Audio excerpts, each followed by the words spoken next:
Mas que aspecto é este? Olha que mais pareces um beduíno do deserto. Dize-me, quanto tempo durou a enfermidade pertinaz? Saulo encheu-se de coragem e acentuou, mas há engano com certeza, ou estarás mal informado, porque nunca estive doente. Impossível, disse Alexandre, visivelmente desapontado depois de tantas demonstrações afetuosas. Jerusalém anda repleta de lendas a teu respeito. Sadoc veio até aqui há 3 anos pedir providências enérgicas do Sinédrio para que se esclarecesse tua situação e depois de longos debates levou uma ordem de prisão contra ti. Desde essa época lutei desesperadamente para que se modificassem as disposições da peça condenatória. Provei que se havias adotado uma atitude simpática para com a gente do caminho, certo, essa decisão obedecia a fins que não estávamos habilitados a compreender de pronto, como, por exemplo, o de sondar melhor a extensão de suas atividades revolucionárias. Saulo não pôde conter-se e revidou antes que o amigo continuasse. Mas nesse caso seria um hipócrita, refalsado e indigno do cargo e de mim mesmo. O outro contrafeito carregou os sobrolhos. Aliás, ponderei todas as hipóteses e como não podia tomar-te por hipócrita, acentuou Alexandre, procurando emendar a mão, consegui provar que tua atitude em Damasco provinha de transitória demência. Não era justo pensar de outro modo, mesmo porque, do contrário, serias também insincero conosco na esfera do farisaísmo. O ex-rabino sentiu a delicadeza do impasse. Havia renovado as concepções religiosas, mas estava diante de um amigo. Quando muitos o abandonavam, aquele o recebia fraternalmente. Era necessário não magoá-lo. Todavia era impossível mascarar a verdade. Sentiu os olhos úmidos. Impunha-se-lhe testemunhar o Cristo a qualquer preço, embora tivesse de perder as maiores afeições do mundo. Alexandre, disse humildemente, é verdade que iniciei o grande movimento de perseguição ao caminho, mas agora é indispensável confessar que me enganei. Os apóstolos galileus têm razão. Estamos no limiar de grandes transformações. Às portas de Damasco, Jesus me apareceu na sua gloriosa ressurreição e exortou-me ao serviço do seu evangelho de amor. A palavra saía-lhe tímida, lavada no desejo de não ferir as crenças do amigo, que, não obstante, deixava transparecer profunda decepção no rosto lívido. Não digas tais absurdos, exclamou irônico e sorridente. Desgraçadamente vejo que o mal continua minando-te as forças físicas e mentais. A sinagoga de Damasco tinha razão.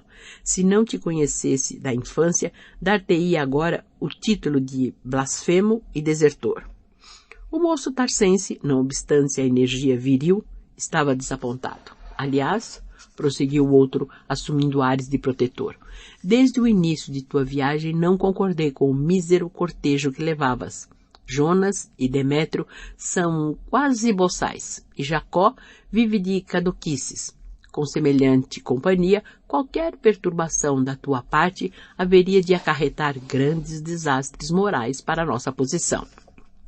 No entanto, Alexandre, dizia o ex-rabino um tanto humilhado, devo insistir na verdade. Vi com estes olhos o Messias de Nazaré. Ouvi-lhe a palavra de viva voz. Compreendendo os erros em que vivia na minha defeituosa concepção da fé, demandei o deserto. Lá estive 3 anos em serviço rude e longas meditações. Minha convicção não é superficial. Creio hoje que Jesus é o Salvador, o Filho do Deus vivo. Pois tua enfermidade, repetia Alexandre altaneiro, modificando o diapasão da intimidade, transtornou a vida de toda a tua família. Envergonhados com as notícias chegadas da Síria, Jacques e Dalila mudaram-se de Jerusalém para a Cilícia. Quando soube da ordem de prisão lavrada pelo Sinédrio contra tua pessoa, tua mãe faleceu em Tarso. Teu pai, que te educou com esmero, esperando da tua inteligência os maiores galardões de nossa raça, vive acabrunhado e infeliz. Teus amigos, cansados de suportar as ironias do povo em Jerusalém, vivem esquivos e humilhados depois de te procurarem em vão. Não te doerá a visão deste quadro? Uma dor como esta não bastará para refazer-te o equilíbrio mental? O ex-doutor da lei tinha o coração ralado de angústia. Tantos dias ansiosos, tantas amarguras vividas no intuito de lograr alguma compreensão e repouso junto dos seus, via agora era tudo ilusão e ruinaria. A família desorganizada, a mãe morta, o pai infeliz, os amigos execravam-no. Jerusalém lançava-lhe ironias. Vendo-o em tal atitude, o amigo regozijava-se intimamente, esperando ansioso o efeito de suas palavras. Depois de concentrar-se um minuto, Saulo acentuou: lamento ocorrências tão tristes e tomo a Deus por testemunha de que não cooperei intencionalmente para isso. No entanto, mesmo aqueles que ainda não aceitaram o Evangelho deveriam compreender, segundo a antiga lei, que não devemos ser orgulhosos. Moisés, nada obstante a energia das recomendações, ensinou a bondade. Os profetas que lhe sucederam foram emissários de mensagens profundas para o nosso coração que se perdia na iniquidade. Amós nos concitou a buscar Jeová para conseguirmos viver. Lastimo que os meus afeiçoados se julguem ofendidos, mas é preciso considerar que, antes de ouvir qualquer julgamento ocioso do mundo, devemos buscar os juízes de Deus. Quer dizer que persiste nos teus erros? Perguntou Alexandre quase hostil. Não me sinto enganado, dada a incompreensão geral, comentou o ex-rabino dignamente. Também me encontro em penosa situação, mas o mestre não me faltará com o seu auxílio.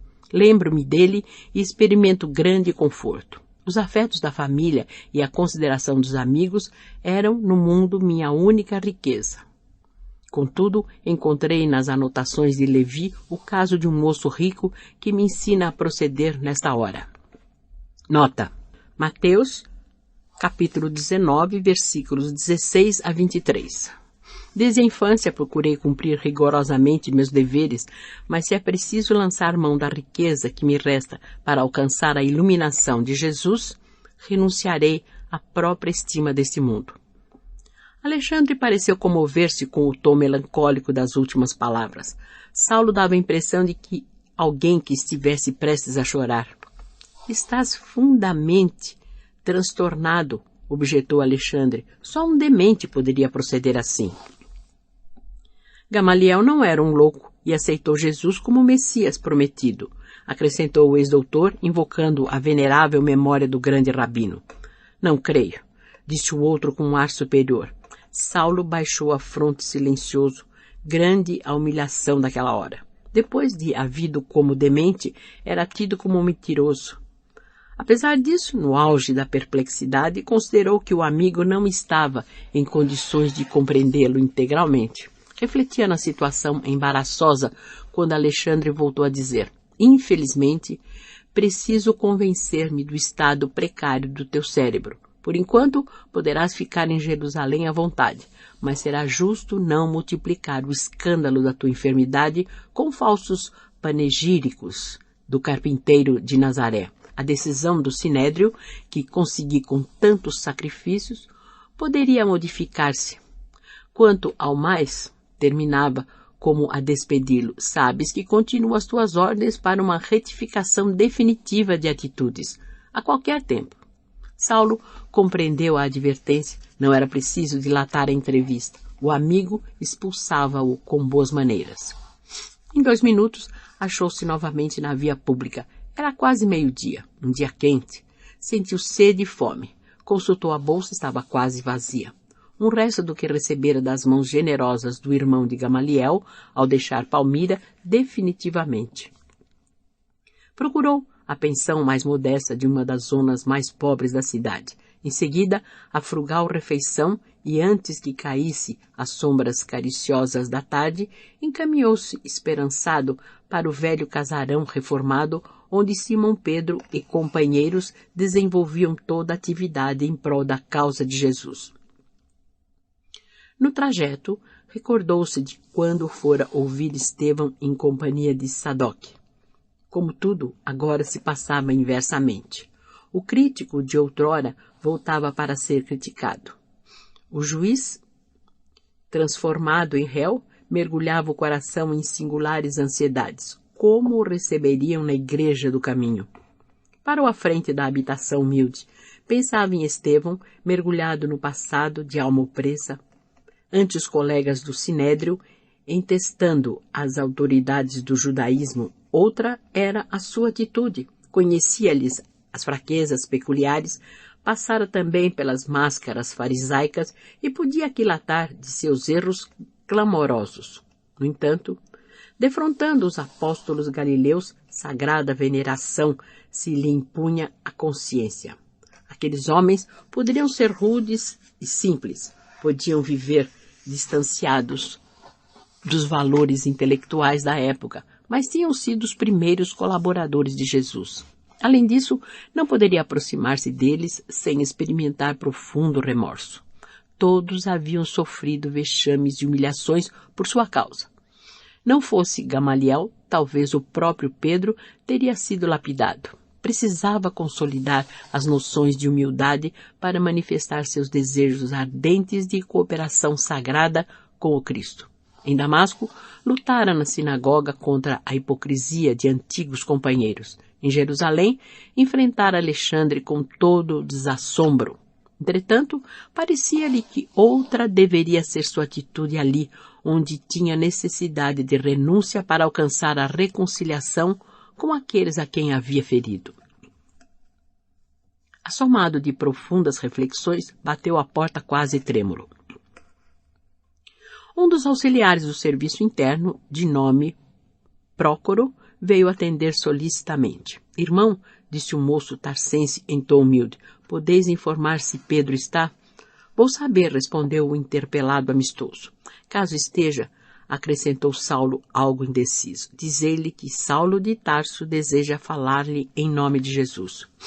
Prócoro gaguejou um sim com extrema palidez. Fixou no visitante os olhos assombrados e afastou-se com dificuldade, sem dissimular a enorme surpresa. Era o perseguidor que voltava depois de 3 anos. Lembrava-se agora daquela primeira discussão com Estevão, em que o grande pregador do Evangelho sofrera tantos insultos. Em poucos momentos, alcançava a câmara onde Pedro e João confabulavam sobre os problemas internos. A notícia caiu entre ambos como uma bomba. Ninguém poderia prever